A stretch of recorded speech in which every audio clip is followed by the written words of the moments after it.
నేను ఇవాళ సగర్వంగా ప్రకటిస్తా ఉన్నాను. మరి ఇవాళ మిమ్మల్ని నేను కోరేది ఒకటే, కష్టపడ్డం, తెలంగాణ తెచ్చుకున్నాం. కానీ మనం కలలు కన్న తెలంగాణ వచ్చి 12 ఏళ్ళైనా ఇంకా కూడా మనకు రాలేదు. ఏమేం కలలతో తెలంగాణ తెచ్చుకున్నామో ఆ కలలన్నీ ఇంకా నిజం కాలేదు. మరి తెలంగాణ ఉద్యమ రథం, ఆనాటి ఉద్యమ రథసారథి కేసీఆర్ గారి నేపథ్యంలో తెలంగాణ ఉద్యమ రథం ఎక్కడనో దారి తప్పింది. తెలంగాణ ప్రజల ఆర్తిని అది అర్థం చేసుకోలేకపోయింది. డెఫినెట్గా సామాజిక తెలంగాణ రథచక్రం అనేది విరిగి ముక్కలైపోయింది. ఒక కొత్త రాష్ట్రం వచ్చిన తర్వాత ఏ తరహా అయితే పని జరగాలో, ఏ తరహా అయితే పనులు ప్రారంభించుకోవాలో అవి జరగలేదని చెప్పడానికి ఒక ఇంత బాధపడతా ఉన్నాను. ఆనాడు ఏమనుకున్నాం, తెలంగాణ రాష్ట్రం వస్తే మనందరి బానిస సంఖ్యలు పోతాయి అనుకున్నాం. కానీ రైతులకు బేడీలు పడ్డాయి, ఇసుక దందా మీద ప్రేమతోని నేరెళ్ళల దళితులకు దెబ్బలు పడ్డాయి, చావులైనాయి.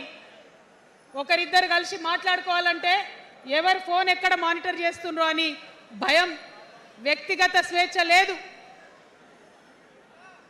దారుణమైనటువంటి నిఘా నీడలో తెలంగాణ అంతా కూడా బతికింది.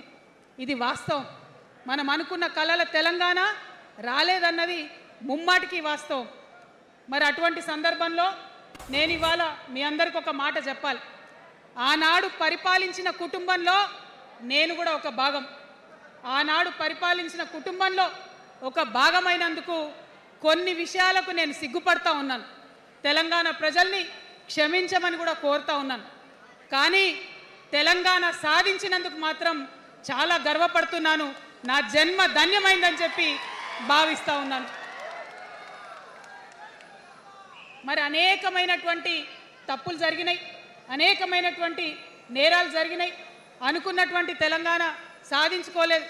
మరి ఆ తప్పులో ఎక్కడో ఒక దగ్గర నాకు భాగం ఉందని చెప్తున్నప్పుడు మరి కేవలం క్షమాపణ చెప్తే సరిపోతుందా? ఏ తెలంగాణ అయితే కావాలనుకున్నామో, ఏ సామాజిక న్యాయ తెలంగాణ అయితే రావాలని అనుకుంటున్నామో దానికోసం నడుం బిగించి కష్టపడి పని చేయాల్సిన అవసరం కూడా ఉంది.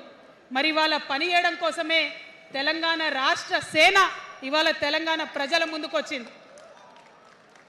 రేపటి నుంచి మీరు చూస్తారు మా పని ఎట్లుంటుందో, మా పనితీరు ఎట్లుంటుందో. ఎందుకంటే ఏ పోరాటం చేయాలన్నా, ఏ ప్రజలకు మంచి చేయాలన్నా